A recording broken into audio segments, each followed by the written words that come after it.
Olá! E aí, como vocês estão? Tudo bem?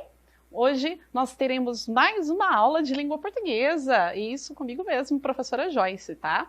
Hoje nós estudaremos um pouquinho mais de gramática. Essa aula é de concordância verbal. Alguém vai falar, mas para que eu preciso aprender isso, professora? Vocês vão ver o quão importante é estudar concordância verbal, tá? Como é um assunto bem extenso, nós vamos dividir em duas partes. Então, essa aqui é a primeira aula de concordância verbal, mas nós teremos outra ainda para complementar. Combinado? Vamos lá? Vem comigo? Então, vamos. Para nós começarmos, para esquentar, vamos ver aqui uma tirinha do Chico Bento, tá? 2 mais 2 é 4. Quem descobriu o Brasil foi Pedro Álvares Cabral. Recife é a capital de Pernambuco. Observe que ele está lá com uma mulher, né, que ela está lendo a mão dele, uma vidente, uma cigana, alguma coisa assim. E é isso que ela viu na mão dele? Como assim, né? Como que é isso que está escrito? E continua, e ele fala de acho, esqueci de lavar as mãos, né, e tirar a cola. Então, nas tirinhas do Chico Bento, nós vamos ver que é muito comum não respeitar as regras, nem de concordância nominal, como, por exemplo, as mãos, né, e nem de concordância verbal, porque 2 mais 2 é 4. Não, 2 mais 2 são 4, tá? É sobre isso que nós vamos falar. Bem, o conceito. O que é, então, o conceito de concordância? Olha lá, o verbo, ele deve acompanhar, né, concordar, se moldar ao sujeito em número. O que seria número? Singular e plural. E em pessoa, ou seja, a primeira, segunda e terceira pessoa. Lembra, a primeira pessoa, a pessoa que está falando, segunda pessoa, com quem eu estou falando, né, meu interlocutor, e terceira pessoa, de quem? É o assunto, do que eu estou falando. Então, quem é que se ajusta na frase? É justamente o verbo, é ele que tem que se encaixar na frase. E quem manda é o sujeito. Por isso que tem que saber reconhecer o sujeito predicado. Lembra das aulas anteriores? Ah, professora, por que eu vou ter que estudar sujeito? Aí, para saber fazer a concordância corretamente, eu tenho que saber o sujeito, tá? E vamos ter mais um exemplo, olha só, né? Nós estamos no 7º ano. Eu tenho aqui uma oração. Eu acho o verbo, eu pergunto, quem estamos? A minha resposta é nós, é o meu sujeito, tá? Nós é a primeira pessoa do plural, vocês já estudaram isso, né? Então, é a pessoa que está falando mais alguém. E aí, o estamos é o verbo que também está na primeira pessoa do plural. Então, eles estão combinando em número, os dois estão no plural, e eles estão combinando em pessoa. Os dois estão na primeira pessoa. Bom, outros exemplos. Olhem aí. Ele se esqueceu de lavar as mãos. Eu tenho novamente, né? E quem se esqueceu? Ele, meu sujeito. Então, ele é um sujeito. É a pessoa de quem eu estou falando. Terceira pessoa do singular, uma pessoa só. Se esqueceu. Eu não posso falar ele esquecemos. Ele se esquecemos. Não dá. Eu tenho um problema de concordância verbal nesse caso. Então, ele se esqueceu. Terceira pessoa do singular também, de lavar as mãos. Note que o verbo, ele sempre tem que se moldar, se acostumar com o sujeito, certo? Ou mais um exemplo aqui, eram falsas as adivinhações. Nesse caso, eu tenho uma complicaçãozinha. Qual é? A minha oração, ela está invertida. Qual que é o meu sujeito? Vamos procurar? Eu acho o verbo, pergunto, o que eram, né? As adivinhações. O que eram falsas? As adivinhações. E aí, como as adivinhações eram falsas, então, eu tenho que concordar com adivinhações. Entenderam? Já que é plural, eu tenho que colocar o meu verbo no plural também, daquela vidente. Bem, casos que geram dúvidas. Um desses casos é o que eu acabei de mencionar, né? Quando o sujeito, no plural, ele aparece depois do predicado. Vieram as chuvas de março. As chuvas é o meu sujeito. E é por isso, então, já que é terceira pessoa do plural, eu tenho que colocar vieram, que também é terceira pessoa do plural. Aqui, né, quando eu tenho o sujeito, o núcleo do sujeito seguido por indeterminantes no plural. Então, o que vai acontecer? Ó, essa aglutinação de vários trabalhadores deu origem aos sindicatos. Então, meu núcleo é aglutinação. Meu núcleo, eu tenho que concordar o meu verbo deu, não é com vários trabalhadores, que aqui é um adjunto adnominal. Eu tenho que concordar o deu com a aglutinação, que é o meu núcleo do sujeito. Porque o que é que deu origem não foram os trabalhadores, e sim a aglutinação, né, o amontoamento, vamos dizer assim, dos trabalhadores. E aí que deu origem aí a vários sindicatos, vamos dizer assim. Casos especiais de concordância verbal. Se fosse só isso, gente, ia estar muito tranquilo.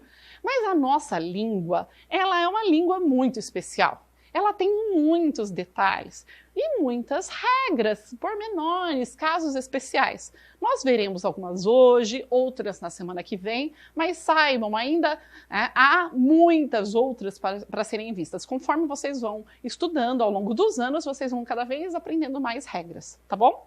Então nós vamos ver algumas dessas regras. Então, primeira coisa, sujeito composto. Quem se lembra aqui que é sujeito composto? Quem lembra?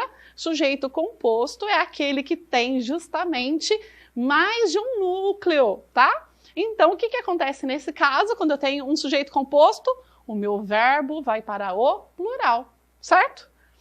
E aí, olha, Chico Bento e Mônica. Eu tenho um núcleo, Chico Bento, e Mônica é outro, é composto.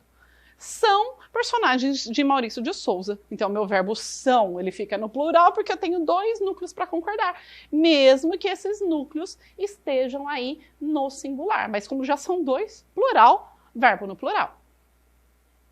Núcleo do sujeito, né, seguido de expressão adjetiva no plural, é mais ou menos o que nós vimos num dos exemplos anteriores. Então, olha lá, o que acontece? O verbo concorda com o núcleo e não com a expressão. Não é com o adjunto adnominal, que às vezes vai vir depois, com aquela locução adjetiva, e sim com o núcleo. Então, às vezes, lembra lá a aglutinação dos trabalhadores? Quando eu tinha isso, naquela aglutinação dos trabalhadores, eu tinha sim que concordar com a aglutinação e não com os trabalhadores. É exatamente isso. Olha lá. O autor das histórias em quadrinhos criou mais uma personagem. Então, qual que é o núcleo? Qual a palavra mais importante aqui? O autor das histórias em quadrinhos não é o substantivo histórias, nem quadrinhos, é autor. Foi ele que criou. E por isso, como foi o autor que criou, eu concordo com ele, tá? Então, criou, tá no singular, porque autor também está no singular. Não importa se fosse da história em quadrinho ou das histórias em quadrinho. Isso não ia modificar, porque justamente eu tenho que concordar com o núcleo que está no singular, tá? Se o sujeito, né, for representado aí pela expressão a gente, né, com o mesmo sentido de nós, qual que é o certo? Gente, é a gente vamos ou a gente vai? E aí, o que eu faço? É a gente vamos ou é a gente vai? Vocês já pensaram? Então, quando a gente tem o sentido de nós, como que fica?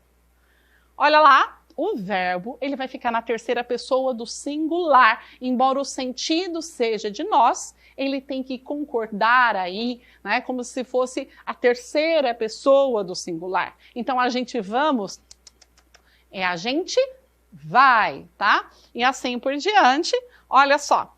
E se a gente fôssemos ao cinema? Não, e se a gente fosse ao cinema no final da tarde? Então, a gente aqui, um sujeito, e fosse justamente na terceira pessoa do singular, concordando, fosse com a gente. Entenderam? Viram como é fácil? E a gente vive vendo pessoas que falam, que usam essa expressão de modo errado, tá? Quarta regrinha, vamos lá. Sujeitos ligados por nem e nem. Olha, então nem, essas reticências quer dizer que eu vou usar os dois na mesma frase, tá? Então, nem e nem.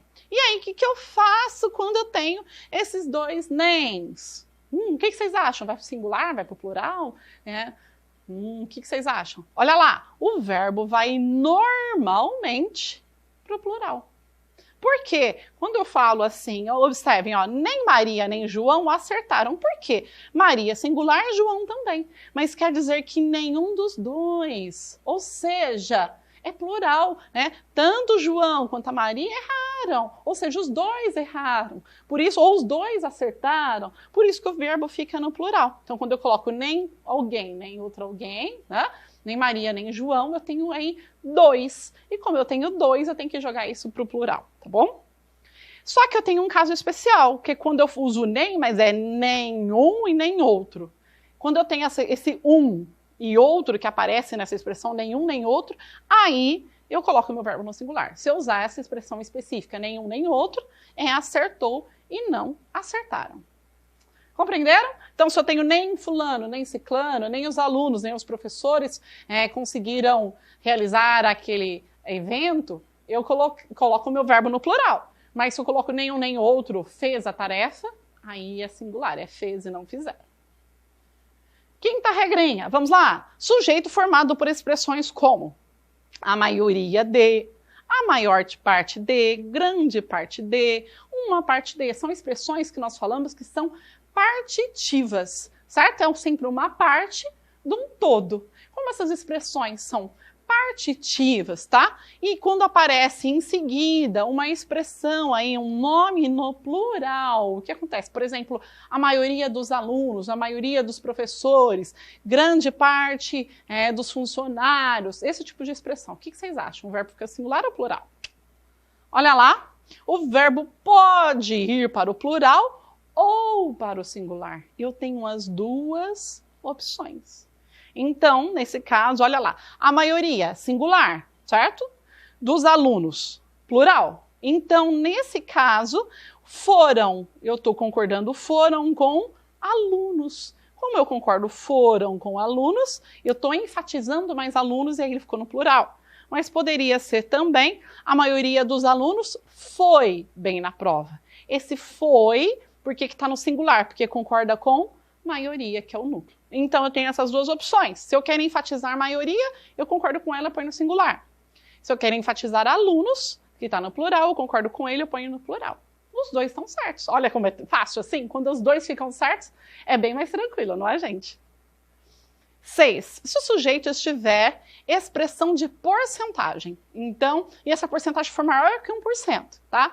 E o elemento especificador é 2% do quê? 3% dos alunos, 5% da, né, assim, do que for, né? Tiver no plural isso, 5% dos materiais foram entregues, nesse tipo de coisa, como que vai ficar? Então, olha, o verbo irá para a terceira pessoa do plural, porque não vai ter nem com quem concordar, ó. Na minha classe, 100% dos alunos. Só pode ser plural. Se eu podia, 100 é um número plural, é mais que 1, a partir de 2% é plural, e dos alunos também é plural. Então, se eu colocasse, se fosse, por exemplo, com outra expressão, aqui fosse singular, eu ainda teria outras possibilidades, mas aqui tem que ser fazem, porque 100 é plural e dos alunos também é.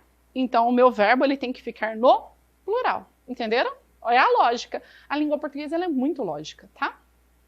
Observação. Se o substantivo que se refere à porcentagem tiver no singular, então, se aquela expressão que vier depois da porcentagem fica no singular, aí o verbo pode ficar no singular, tá?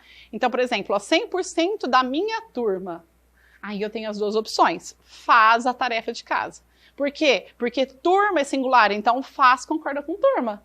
Mas poderia colocar fazem, tá? Para concordar com o 100. Então, quando aqui é plural e aqui é singular, eu posso concordar com os dois. Mas, geralmente, ele acaba ficando no singular, concordando com a última expressão, tá bom? Tranquilo? 7ª regrinha. Quando o sujeito for representado por um substantivo coletivo. Lembram-se disso? Substantivo coletivo é aquele que é singular, mas que dá uma ideia de conjunto. É um substantivo que, mesmo no singular, ele representa aí um conjunto de seres da mesma espécie. Então, o verbo vai para o singular, tá? Já que a palavra é singular, ó, a equipe de vôlei ganhou. Equipe, embora represente um grupo de alunos, ela é singular, é uma só. Tanto que o artigo é singular. Portanto, o meu verbo também não é a equipe de vôlei ganharam, é a equipe de vôlei ganhou. Concorda com a palavra equipe, que é coletivo, e que é singular. Tranquilo? Viram como não foi tão difícil assim? Viram que é muito mais a lógica e saber identificar o que é um substantivo coletivo, o que é um sujeito, os tipos de sujeito, é um pré-requisito para entender melhor as regras de concordância, tá? Outra coisa, se nos núcleos do sujeito entrarem os pronomes eu e nós, vai prevalecer a primeira pessoa. Quem que é o eu? Quem que é o nós? É o eu mais alguém. Então, sempre vai ficar na primeira pessoa do plural. Olha, ele o meu irmão e eu rapidamente entramos rapidamente na sala. Por que entramos? Porque ele, meu irmão e eu significa nós. É sempre eu mais alguém. Então, sempre que aparecer o eu ou nós, eu vou concordar com nós, que é a primeira pessoa do plural. Vamos retomar o que nós estudamos hoje? Olha aí, a concordância verbal. O verbo deve se ajustar para combinar com o sujeito. Já viu isso, né? A regra geral. O verbo concorda com o sujeito em quê? Em número e pessoa. Atenção quando o sujeito vier depois do verbo. Eu preciso ter uma atenção maior ainda. E eu tenho regras especiais que devem ser estudadas com atenção esses casos, já que no nosso dia a dia nós usamos sim, tá certo? Espero que vocês tenham gostado, entendido, e a gente volta numa próxima aula com mais casos de concordância verbal. Até mais, tchau, tchau!